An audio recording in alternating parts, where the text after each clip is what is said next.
Hello students, तो again I welcome you to my YouTube channel. और बच्चों, this is company accounts video number 14। Company accounts का video number 14 है और इस वीडियो के अंदर हम लोग क्या डिस्कस करने वाले हैं, तो बहुत ध्यान से समझना the topic that we are going to discuss. Student, in this video we are going to discuss the concept of profit on reissue of shares. कि जब भी शेयर री इशू होंगे तो प्रॉफिट का क्या कंसेप्ट है वो पूरा हम लोग इस वीडियो के अंदर डिस्कस करेंगे। ठीक है ना। मेरी बात फिर से ध्यान देना, ये कंपनी अकाउंट्स का वीडियो नंबर 14 है जिसके अंदर हम लोग डिस्कस करेंगे profit on reissue of shares. अब मैंने आपको ध्यान है एक कंसेप्ट बताया था शेयर फॉरफिट का, और मैंने बताया था शेयर फॉरफिट का मतलब होता है शेयर को कैंसिल कर देना। अब जब शेयर फॉरफिट होते हैं तो बेसिकली होता क्या है, हम शेयर होल्डर को निकाल देते हैं और कैंसलेशन के बाद अगर शेयर दोबारा री इशू किए जाते हैं, कैंसलेशन के बाद दोबारा शेयर जब री इशू करे जाते हैं, वो भी कंसेप्ट मैं आपको समझा चुका हूं। अब ये ध्यान रखना, री इशू पे बेसिकली क्या होता है, there is concept of profit. मैंने आपको प्रॉफिट बताया था, और वो जो प्रॉफिट होता है ना, उसको हम लोग हमेशा ट्रांसफर करते हैं इन कैपिटल रिजर्व। मेरी बात फिर से ध्यान देना, what ever is the amount of profit on reissue of shares, whatever is the amount of profit on reissue of shares, वो प्रॉफिट बेसिकली कैपिटल नेचर का प्रॉफिट होता है and that profit is transfer to capital reserve. वो profit कहां पे transfer होता है बच्चों? कैपिटल रिजर्व में। और उस प्रॉफिट को कैपिटल रिजर्व में ट्रांसफर करने के लिए हम लोग जो एंट्री करते हैं वो इस तरह से एंट्री करते हैं, share forfeit account debit to capital reserve. अब आपको थोड़ा सा कंफ्यूजन होगा, मैं एक एग्जांपल लेकर के कोशिश करता हूं पूरा कंसेप्ट क्लियर करूं। ठीक है ना।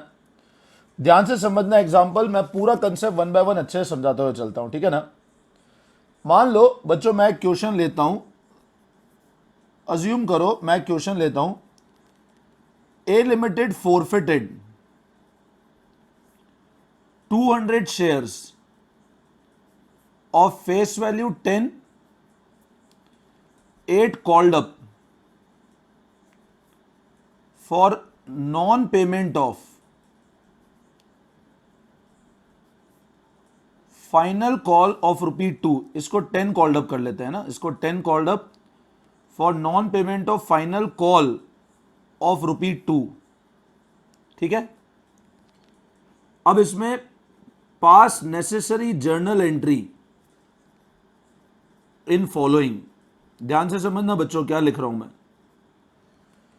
ए लिमिटेड ने फॉरफिट किए 200 शेयर, फेस वैल्यू 10 रुपए का, 10 रुपए कॉल्ड अप है for non payment of final call of ₹2। Journal entry पास करनी है इस केस में, फर्स्ट और सेकंड। फर्स्ट केस बोल रहा हूं, when all forfeited shares are reissued, और सेकंड व्हेन और reissued at 7 fully called up, and when only let's say 50 share are reissued at ₹8 fully paid up। ठीक है, ये क्वेश्चन मैं आपके सामने बोल रहा हूं। ए लिमिटेड ने फॉरफिट किए 200 शेयर 10 रुपए की फेस वैल्यू के। ए लिमिटेड ने फॉरफिट किए 200 शेयर 10 रुपए की फेस वैल्यू के, जिसके ऊपर 10 आ चुके हैं, for non payment of final call of ₹2। मतलब अब तुम मेरी बात समझो, फेस वैल्यू 10 रुपए है, नॉन पेमेंट कितने का हुआ है बच्चों? 2 रुपए जो फाइनल कॉल है उसका पेमेंट नहीं आया अपने को। इसका मतलब अमाउंट रिसीव कितने का हो चुका है अपने को?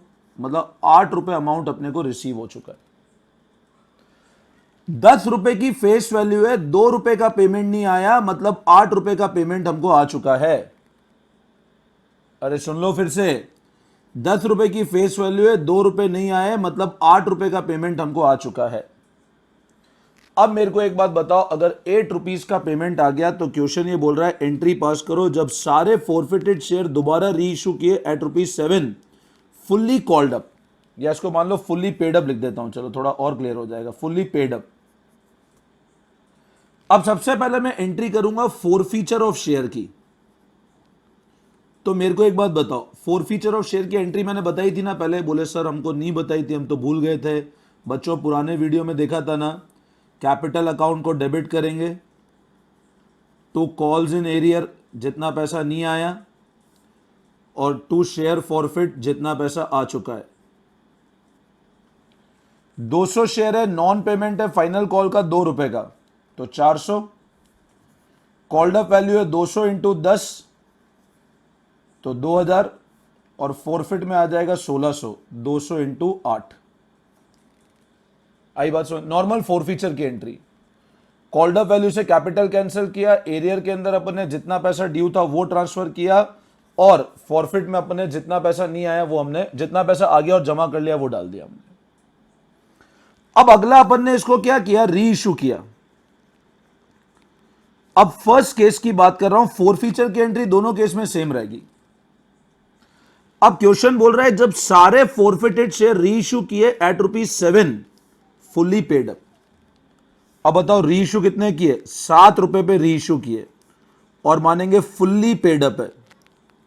इसका मतलब क्या हुआ, बंदा सामने वाला जिसको बेचा उसको दोगे तो 7 रुपए, वो देगा तो 7 रुपए, बट मानेंगे सारा पैसा आ चुका है। मेरी बात फिर सुनना, सामने वाला बंदा आपको देगा 7 रुपए, बट मानेंगे शेयर फुल्ली पेड अप है। फुल्ली पेड अप मतलब कैपिटल तुमको 10 से बनाना है, बट बैंक तुमको 7 से क्रिएट करना है, मतलब 3 रुपए का डिस्काउंट है। तो अब हम एंट्री कैसे करेंगे, अब बच्चों एंट्री ऐसे होगी, हमने क्या किया, बैंक अकाउंट डेबिट, पैसा आया, bank account debit, share forfeit account debit to share capital, 200 into 10 2000, 200 into 3 600, और 200 इंटू 7 1400। इसका मतलब यह हुआ कि आपने फॉरफिट पे 600 रुपए का क्या दिया था, आपने फॉरफिट पे 600 रुपए का डिस्काउंट दिया था। आपने फॉरफिट पे कितने का डिस्काउंट दिया था, 600 का डिस्काउंट दिया था। अब मेरे को एक बात बताओ, अपने पास आए कितने रुपए थे, पहले आए थे 1600 रुपए, और हमने डिस्काउंट कितना दे दिया, 300, मतलब बताओ प्रॉफिट कितने का होगा, 1300 का प्रॉफिट होगा। समझे मेरी बात को, आए 1600 रुपए थे, डिस्काउंट दिया 300 का, मतलब प्रॉफिट होगा 1300 रुपए का। रिसीव हुए थे 1600, डिस्काउंट दिया था 300, मतलब प्रॉफिट होगा 1300 रुपए का। तो अब हम एंट्री कैसे करेंगे, अब एंट्री करेंगे मतलब सिंपल, मैंने आपको बताया था ना, अमाउंट रिसीव कितना हुआ 1600, डिस्काउंट दिया 300, तो प्रॉफिट हुआ 1300 का। फुल्ली पेड अप मतलब कैपिटल पूरा क्रिएट करना। ये कंसेप्ट मैं अभी बहुत डिटेल में समझाने वाला हूं तुमको।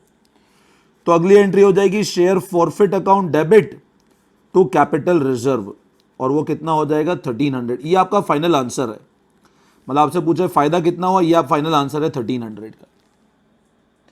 अब इसी के अंदर जो सेकंड केस है बच्चों, सेकंड केस क्या है, जब 50 शेयर री इशू किए थे एट ₹7 फुल्ली पेड अप। अब री इशू सारे नहीं कर पाया, फॉरफिट तो मैंने कितने किए, मैंने फॉरफिट तो 200 शेयर किए बच्चों, फॉरफिट तो 200 शेयर किए, बट मैं री इशू कितने कर पाया, मैं री इशू 50 शेयर ही कर पाया।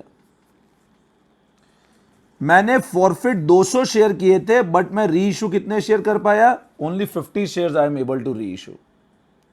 इसका मतलब मेरे को एक बात बताओ, मैंने कैंसिल तो 200 शेयर्स किए थे, बट मैंने री इशू कितने शेयर्स किए, ओनली 50 शेयर री इशू कर पाया। इसका मतलब हुआ कि जब सारे forfeited shares, all forfeited shares are not reissued, मतलब सारे फॉरफिटेड शेयर री इशू नहीं हो रहे, इसका यह मतलब हुआ कि जब सारे के सारे जितने शेयर फॉरफिट किए थे वो सारे री इशू नहीं किए। पहले वाले केस में फॉरफिट किए थे 200 और री इशू भी किए थे 200।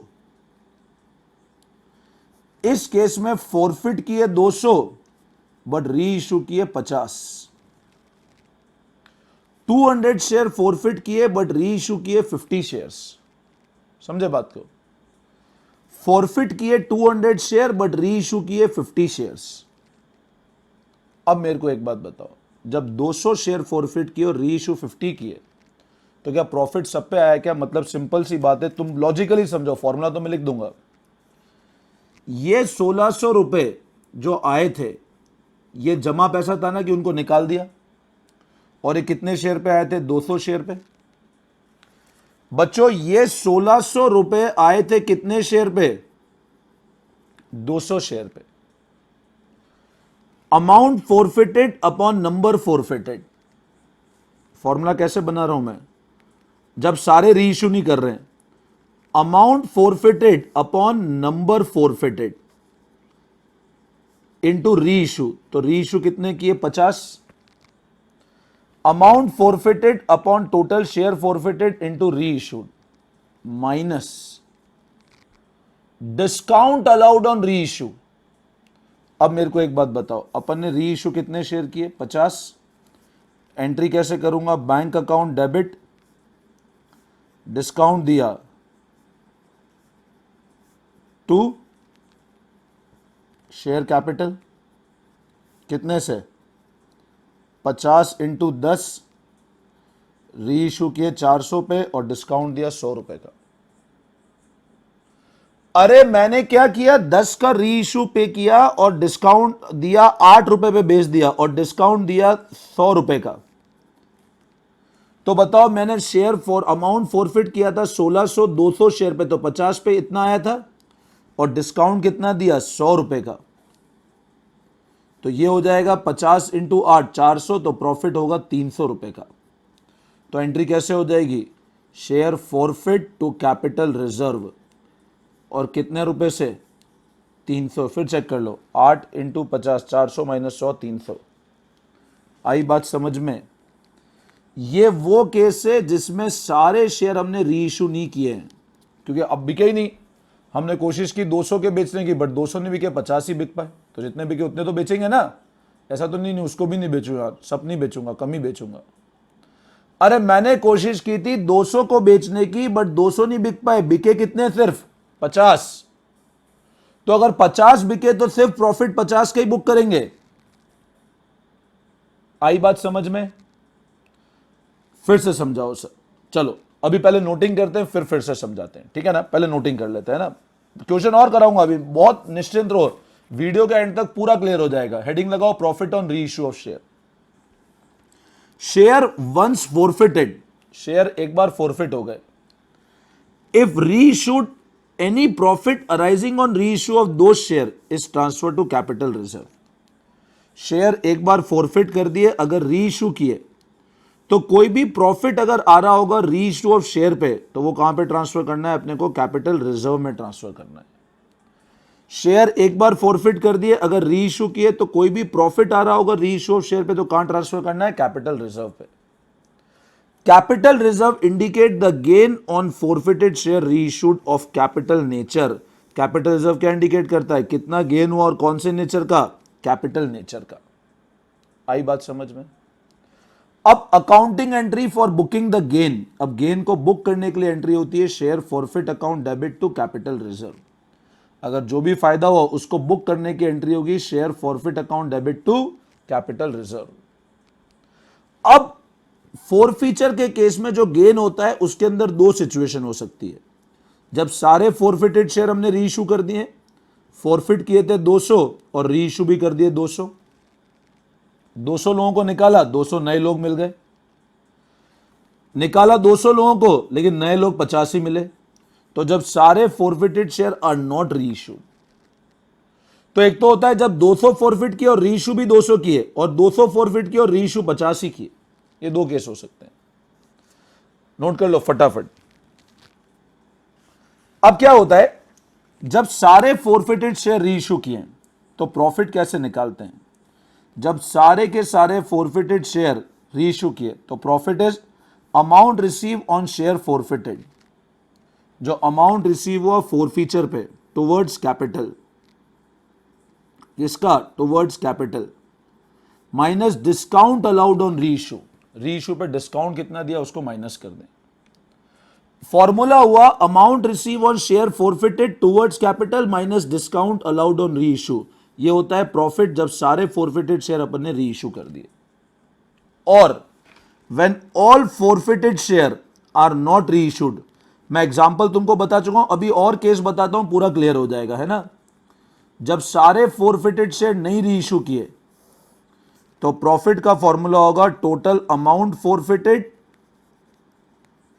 बच्चों ध्यान देखना, total amount forfeited upon number of share forfeited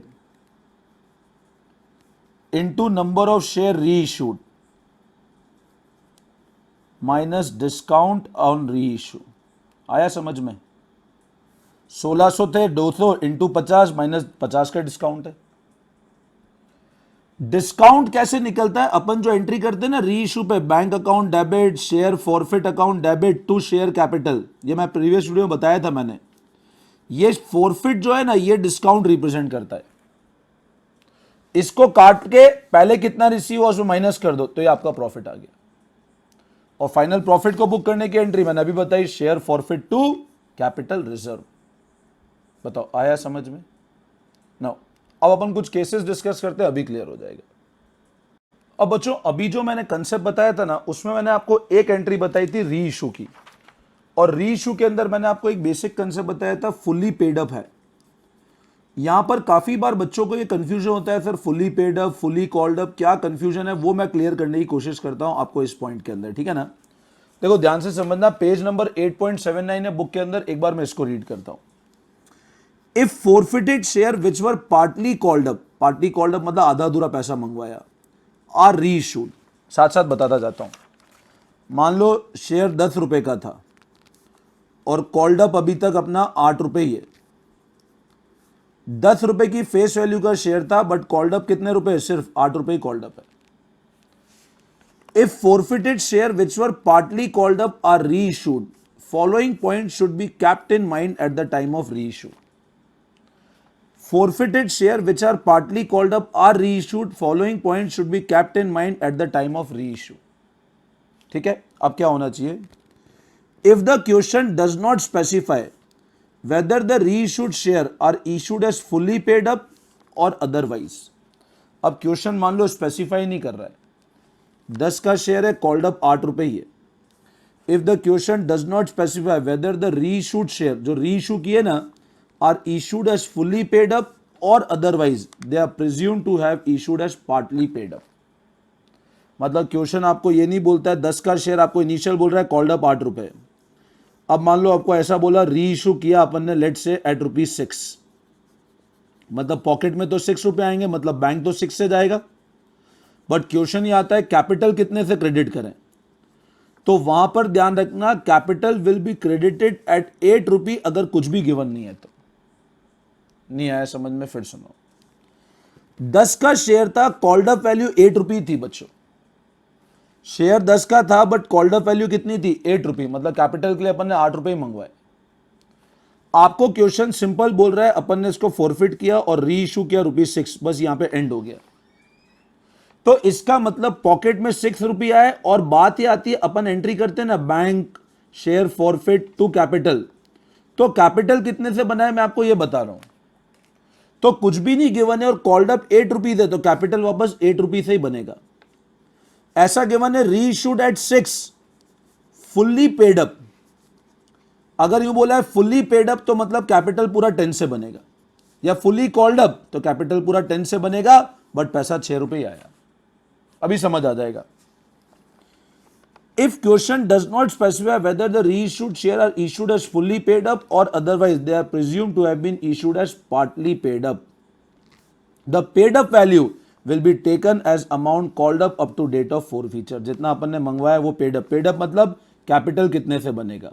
example समझो, suppose X limited forfeited share of ₹100, X limited forfeit करती है 100 रुपए का शेयर, 80 कॉल्ड अप मतलब कैपिटल 80 से बना हुआ है, for non payment of 20 on first call. अब फर्स्ट कॉल पे 20 रुपए नहीं आए अपने, ठीक है। The share is reissued, the called up value of such reissued share in each of the, अब मेरे को बताओ 80 कॉल्ड अप पे 20 नहीं आए, तो 80 कॉल्ड अप है और 20 नहीं आए, मतलब बताओ 20 नहीं आए, मतलब आए कितने, 60 रुपये आ चुके। अब क्या होगा, अगर शेयर को री इशू किया 60 रुपए पे, कितने पे री इशू किया, 60 रुपए पे।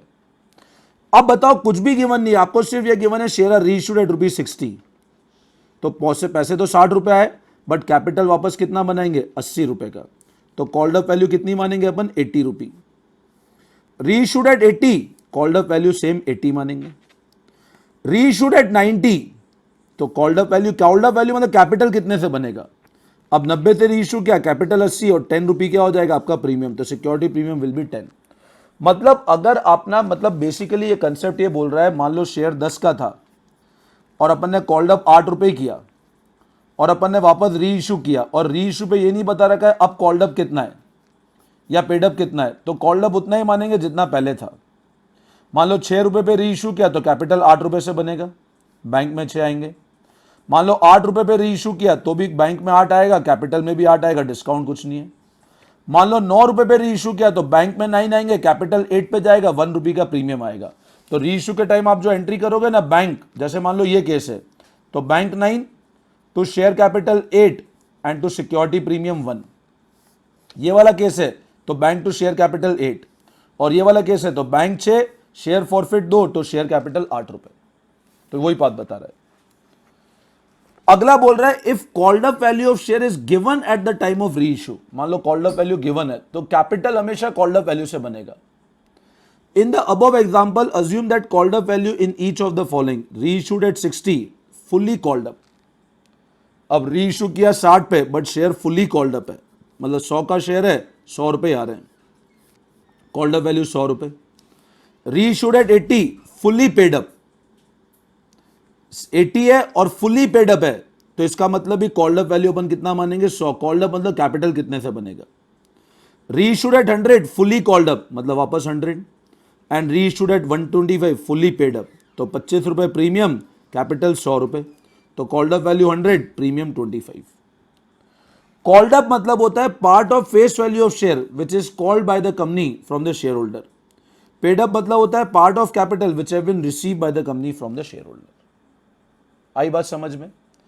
कॉल्ड अप वैल्यू से कैपिटल बनेगा अगर फुल्ली पेड अप गिवन नहीं है तो, ठीक है।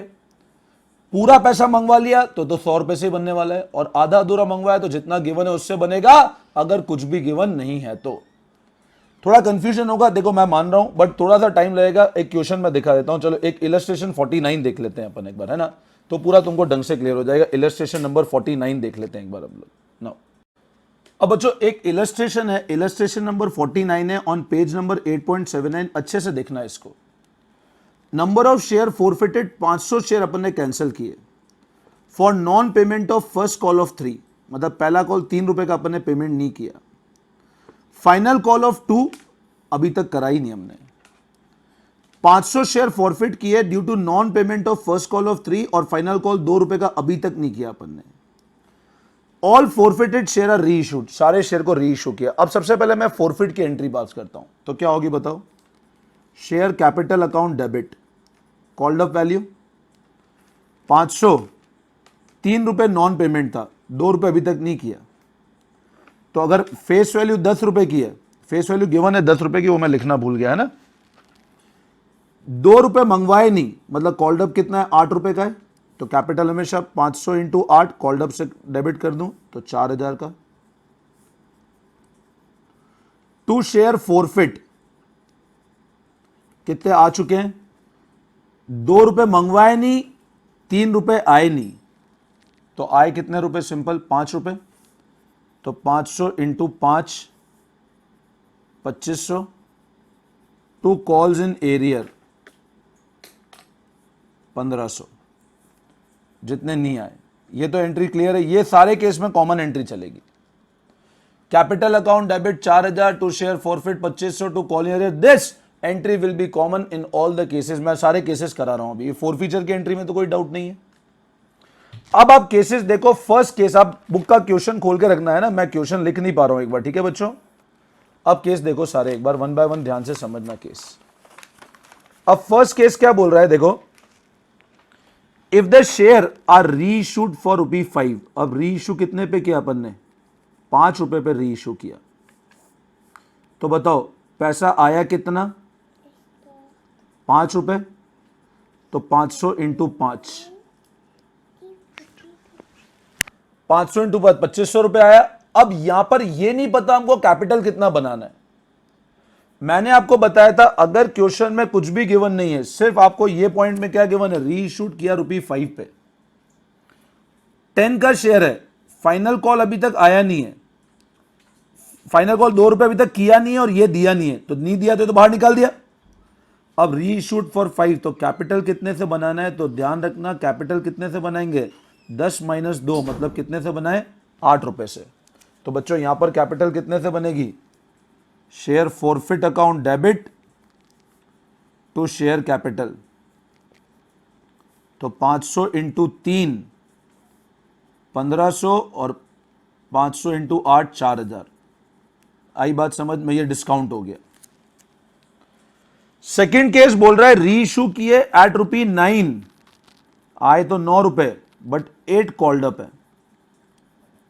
अब कॉल्ड अप 8 ही है, तो bank account debit to share capital to security premium. 8 called up है, कैपिटल 8 से 500 और ₹4500। नेक्स्ट, री इशूड फॉर ₹8 और फुल्ली पेड अप मानना है अपने को शेयर को। अब फुल्ली पेड अप मानना है मतलब पूरा पैसा आ गया 4000, share forfeit 1000 to share capital 5000। Fourth, reissued for ₹12। अब री इशू कितने पे किए, ₹12 पे, और फुल्ली कॉल्ड अप अपन मानेंगे पूरा का पूरा कॉल्ड अप हो चुका है, तो bank account debit 6000 to share capital 5000 और टू सिक्योरिटी प्रीमियम 1000। आया समझ में? देखो सारे केस हर जगह ध्यान रखना, फुल्ली कॉल्ड अप है मतलब पूरा पैसा आ चुका है, फुल्ली पेड अप है मतलब कैपिटल पूरा बनाएंगे, यहां भी कैपिटल पूरा बनेगा। 8 कॉल्ड अप है तो कैपिटल सिर्फ 8 से बनेगा, और कुछ भी नहीं गिवन है तो जितना ओरिजिनल कॉल्ड अप है उससे कैपिटल बनेगा। तुम सारी एंट्रीज चेक कर लो, सेम एंट्रीज फॉलो करेगी। अब अगर मैं प्रॉफिट निकालता हूं तो एवरी केस में क्या होगा, मैं तुमको प्रॉफिट भी बता देता हूं। देखो अपने को रिसीव कितना हुआ था, चेक कर लो, 2500 रिसीव हुआ था, तो इस केस में प्रॉफिट कितना होगा, 2500 डिस्काउंट दिया 1500, 1000 का प्रॉफिट होगा, तो share forfeit to capital reserve. इस केस में पूरा 2500 का प्रॉफिट होगा क्योंकि कुछ भी डिस्काउंट नहीं दिया, प्रीमियम में चला गया। ये प्रॉफिट में क्लब मत कर देना, ये बिल्कुल अलग अमाउंट है, डिस्काउंट फॉरफिट वाला ही होगा। यहां पे प्रॉफिट कितना होगा, वापस वही 2500 माइनस 1000 1500, और यहां प्रॉफिट कितना होगा, सेम अगेन 2500 का। बताओ आई बात समझ में? क्लियर है? तो ये कंसेप्ट बेसिक हमने डिस्कस किया relating to share forfeiture and reissue. अब मैं तो बच्चों ये एक पूरा कंसेप्ट हम लोगों ने देखा था शेयर फॉरफिट का, री इशू का और उसके प्रॉफिट का, है ना। मैं होप करता हूं थोड़ा बहुत तुमको कंसेप्ट समझ में आया होगा, बट अभी अपन जैसे जैसे क्वेश्चंस और करेंगे आपको क्लियर हो जाएगा। अब जो अगला वीडियो आएगा उसमें मैं मेजर एक बार शेयर फॉरफिट के, प्रॉफिट के और री इशू के क्वेश्चन कराऊंगा एक बार, ठीक है ना। तो आपको सारा कंसेप्ट लगभग क्लियर हो जाएगा, ठीक है। चलो तो मिलते हैं हम लोग वापस अब नेक्स्ट वीडियो के अंदर। Thank you all of you, best of luck.